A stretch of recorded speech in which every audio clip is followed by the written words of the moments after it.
ing sengseme sasama samane manungsa sami wong-wong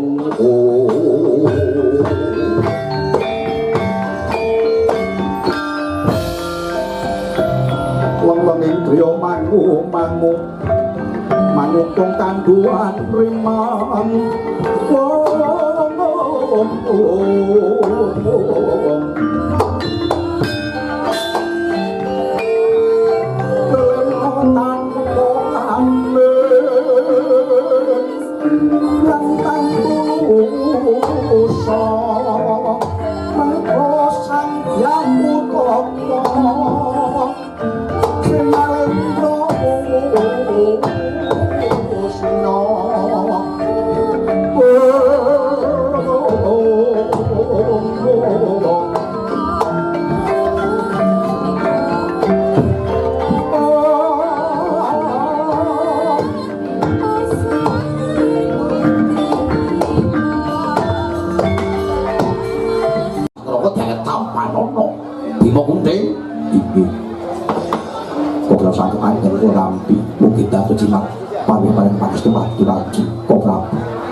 mangke Koko Prabu menawi sampun lenggah sato lenggah prayoga dodot ingkang rai nuwun pateng rapat Kanjeng Koko Prabu saestunipun wonten wigatos punapa dene paduka kesenawuh wonten negaring Drawati Kanjeng Koko Prabu kalome dong bawali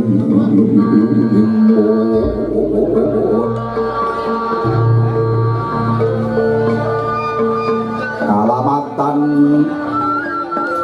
juning alam kanuhun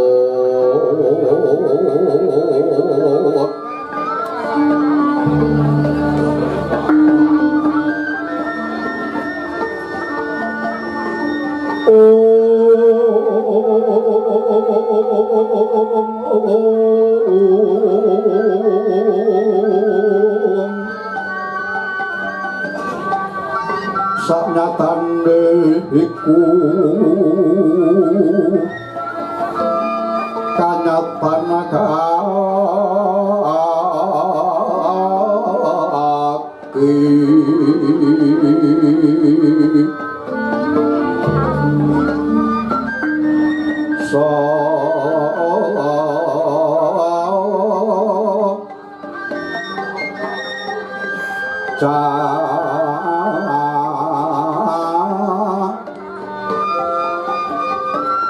tineyantan emo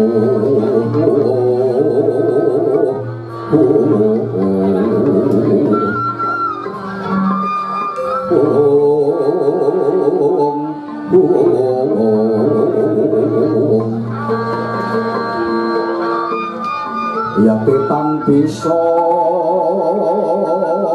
pomor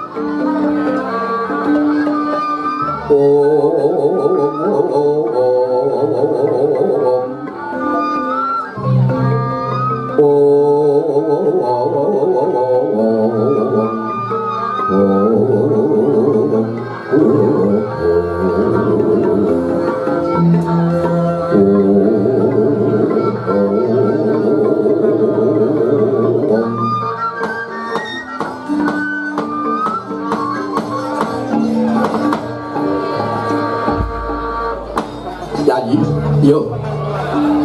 dene prapan kang ngroko ing Mandura sedang tur harjanipun Drawati dene kaping piyai kang ngroko brodho bakal hangatake alam oneng alam iku tembung lawas oneng ku kangen ya onengku ya kapangku katresnanku tumandha mangkat dewa anom ing Drawati kene ya Prabu Kresna inggih matur dening panuwun kapang katresnan Sayimat Lanjing Koko Prabu ya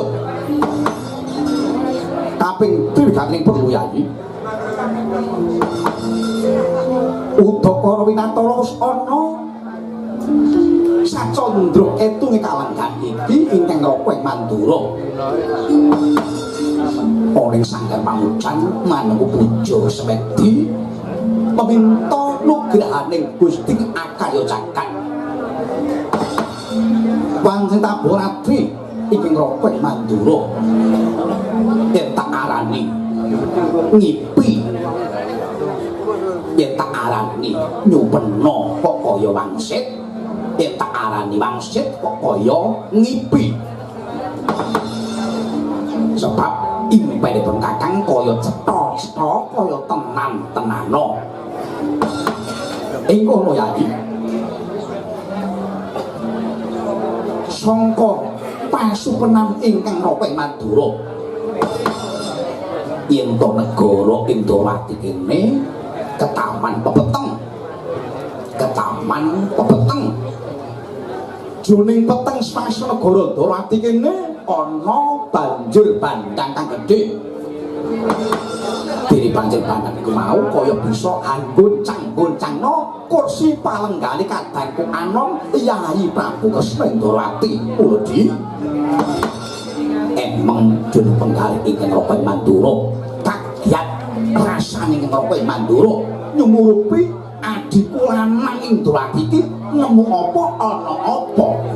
kula ing kono sigra grayah-grayah ingkang Ropeng Mandura tata-tata nitih Kyai Puspanata ndak gelak lakune Kyai Puspanata banter lakune gajahipun kakang kaya tan ngambah bantala saka balik playune si gajah upama ana sasuwing busana kang raka sajengkang ora tak gawe sabab ya sutanggone kang Ropeng Mandura enggalo tuju marang ladan negara Indrawati rangsane kadangku anom ing Indrawati kene mula Yayi ados negara Mandura teko ana negara Indrawati kene beteke ya mung bakal njaluk uning marang Kyai Kresna sejatine pangimpen kang Ropeng Mandura iku mau makna jabarna Yayi pokoke Yayi matur bing panuwun dene paduka rawuh wonten negari Indrawati caos uninga babagan pasupenan Padrancing Prabu ya ananging saking pamanggihing rayi Indrawati babagan pasupenan ing paduka tampi Prabu ya piye iki menika Sekar Jalmanendra lho Sekar Jalmanendra inggih kembanging wong turu inggih Koko Prabu menting mangke paduka badhe ngagungaken budayanaken ngrekta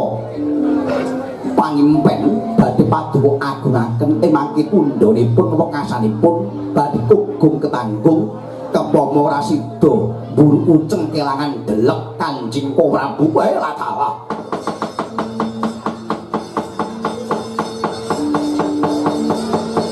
sangane wong yun luhung betah popo kurang kuling eling osolajak mika yen wacana kudu manis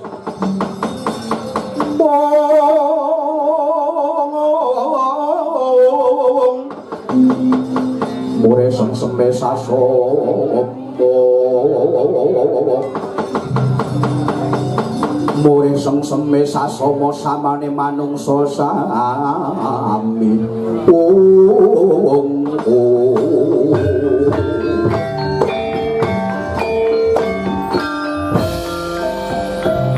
wong ing griya mangu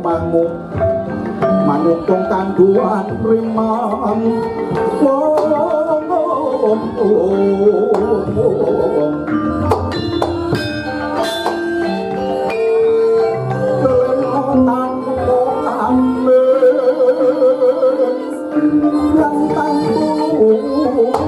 Yang